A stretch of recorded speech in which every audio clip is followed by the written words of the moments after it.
Hi, I'm Brenna. I'm the owner and designer of Ellie & Grace. And if you're watching this video, you probably just got one of our embroidery kits and you're excited to get started. And in this video, I'm going to go over all the basics. What's in your kit, different things about it, how to get the fabric into your hoop, going through basics of thread, all the things. So if you're brand new, you don't quite know where to start, this is the video for you. One of the reasons why I love embroidery is because it's a screen-free hobby that just helps me relax my mind. Some of the things I love to do while stitching are listen to scripture, listen to worship music, podcast, audiobook, or honestly, just enjoy the silence. So we're gonna go through all the fun things. As you can see, I have new ones. This is one of my favorite places to display them in my house. And let's get started. One more thing, I get asked all the time, I have no experience, can I actually do this? And the answer is absolutely 100% yes, you can. You can create these projects with no experience. Our instructions make it so easy and you're definitely going to be able to create a project you love. Okay, now for real, let's get started. So when you first get your kit, it's going to come in a box with almost everything you need except scissors. Our team has beautifully packaged these, so they make great gifts. You're gonna see your thank you note. You're gonna see your QR codes. All you have to do, you have 3 different QR codes. This one is the pattern QR code, YouTube stitch tutorials, and a free digital pattern. All you have to do is take your phone camera, focus on the QR code, and then a link will pop up. Now, if you have trouble with this, please email us and we will send it out to you. So that's what's in your kit. You also have the stand. This is great for displaying your hoop. It just goes in it, just like that. One of my favorites. Then, of course, the most important things. We have all of the thread. We have the hoop. And we have the fabric that has been pre-printed on, and the needle is always in the corner. Now, here's the important thing about this ink. It actually will disappear with heat. So once you're totally done stitching, just use a blow dryer and all the excess ink will disappear. You don't have to put it in water. If the ink is black or like a light gray, you can remove it with heat. Just makes it super easy, super fun to complete the project.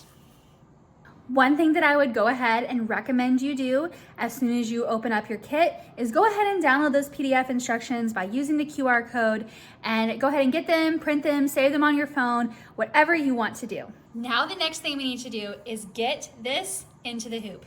So we're just easily going to unscrew this. Not too much, but just enough. Pop it out. Then we're going to take the design and just get it in as much as possible. There we go.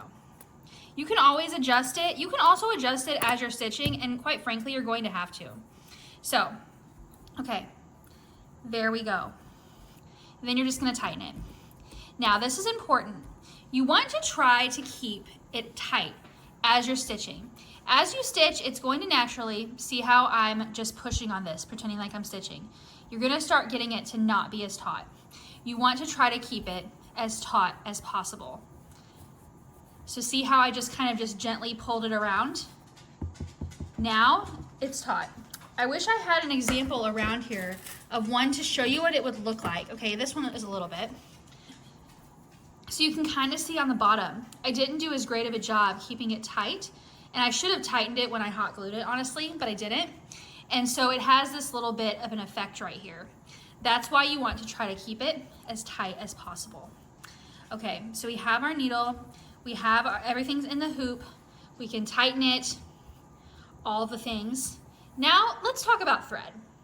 So one of my favorite ways to store thread are with bobbins. This is definitely my preferred method. I always write the number on the bobbin. And the way that the thread comes to you is on these. So it's personal preference. You can use it like this if you want, that's totally fine. So when you get to your stitch guide, it's going to tell you a certain stitch, for example, a French knot, and it's going to say you need 4 strands, which might be confusing. So let's talk about it. So I'm gonna use this pink thread, and on each of these, so you can see I just pulled it straight out of the container, or the skein. It's 6 individual pieces. So if the instructions say, for example, French knot, 4 strands, that means you need to separate the strands and only use 4 of them instead of 2. So I'm gonna cut this off and I'll show you how we do that. So I'm gonna cut off this much. There we go, okay. Now I have a little bit of floss. So if I want 2, what I usually do is I take the 2, if I can get them both, then I take my pointer finger, I hold it like this, and I just gently, if you can see, I'm just kind of gently untwisting and pulling it through. Let me see if I can do it this way, if that'd be easier for you to see. So I'm just gently twisting, twisting, twisting, untwisting, not letting it get tangled. If it gets tangled, just cut it, it's okay. So almost to the end, there we go. Now I have my set of 2, and as you can see, it's 2 individual strands, and I have my set of 4. Now usually what I'm doing when I'm stitching, if I'm gonna be using this 4, I will just take the 2 and I'll either wrap it up on 2 fingers, just so it doesn't get tangled, keep it like this, keep it out of the way, or if I'm using a bobbin, I'll just put it back on the bobbin, because I'm always counting whenever I'm doing different ones. So we've got it. Let's just say this is our 4. So let's thread the needle. I'm gonna show you threading the needle 2 ways. I'm gonna show you facing this way, and then I'm gonna show you with it turned around and zoomed in. So what I'm first going to do, sorry if this is gross, you can also just lick in between your fingers, or you can just put it in your mouth. You want to try to get it as skinny as possible, so you can get the needle in. Another thing that you can also do is trim really closely with a sharp pair of scissors. That will make it easier to thread. So I'm just gonna hold it on the skinny part. I'm trying to figure out the best angle to show you. Have the eye of the needle, just slide it in. Then to do the knots, usually it depends on how many, if it's like a 1 or 2 thread strand, I usually will do like 3 knots, just because you don't want the hole to be so big that it like will pull through. So I just do like a regular knot, like you're tying your shoelace, and then I usually will double knot it. And then I trim the tail. If you don't trim the tail, which I have done before, and sometimes I still do, and I always regret it, it will pull through on another stitch. For example, this is kind of the one I'm showing you. So the Choose Joy, if you're working on, say, this green piece right here, and then you finish it and you don't trim the tail, then when you're doing these little French knots right here, you could accidentally pull through a piece of green. And it's not a huge deal to get it out, but it is kind of a pain. So I would recommend trimming the tail as close as possible. Okay, I'm gonna turn around the camera and I'll show you the threading the needle from a different angle. Okay, let's try it from this angle too. So I'm going to just get it nice and skinny and hold it tight. There we go.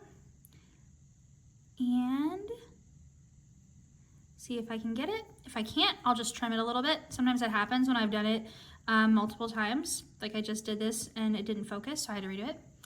So there we go. So that is how you thread the needle. Now let's talk about how much thread to use. In general, you want to use an arm length. Sometimes I use a little bit more, but in general, that's how much you want to use.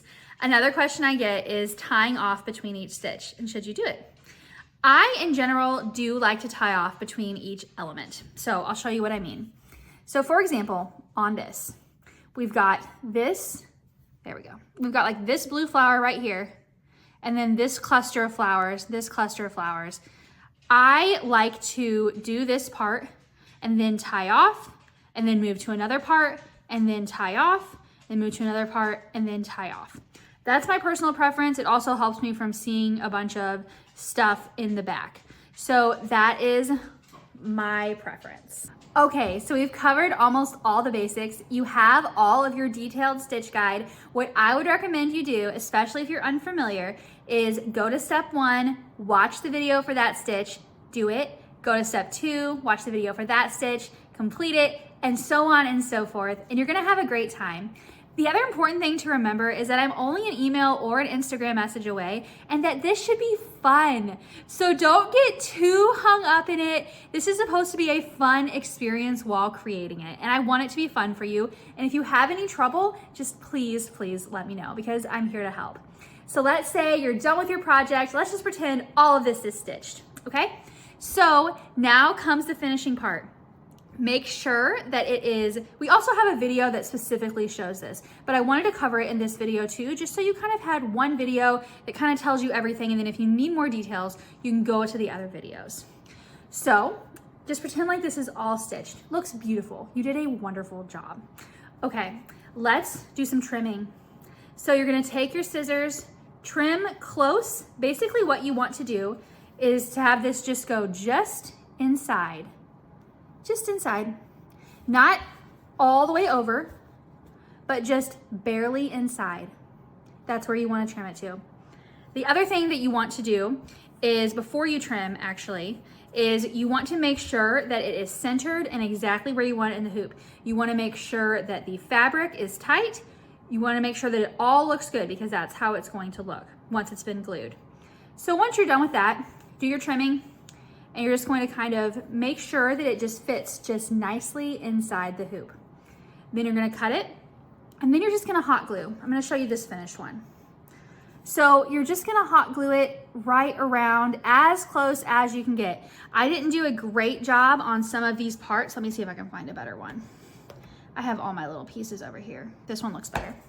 Okay, so you really just wanna try to get it as close to the hoop as possible and make sure that it's tight. That is the primary thing, because if you don't, then you're gonna glue it, but you're still gonna have these like bubbles, and you don't wanna have the bubbles. But if you have the bubbles, it's okay, don't panic. I even have the bubbles, it's okay. But you wanna try to keep it as tight as possible. And then you're done. And we have so many beautiful Christian embroidery kits to choose from in case you're wanting to start another new project after this one. I know that for me, I can't get enough. I've been working on Easter, and I'm like itching to start a new one. I think I'm gonna restitch this one actually for video purposes. So if you have any questions, let me know. And please remember, it's supposed to be fun. If you have any questions, I'm happy to help. I really want this to be a fun hobby for you that helps get you off your screen and just helps calm and quiet your mind. And I hope this video was helpful. You can find all of our embroidery kits and even some PDFs at elly.gr.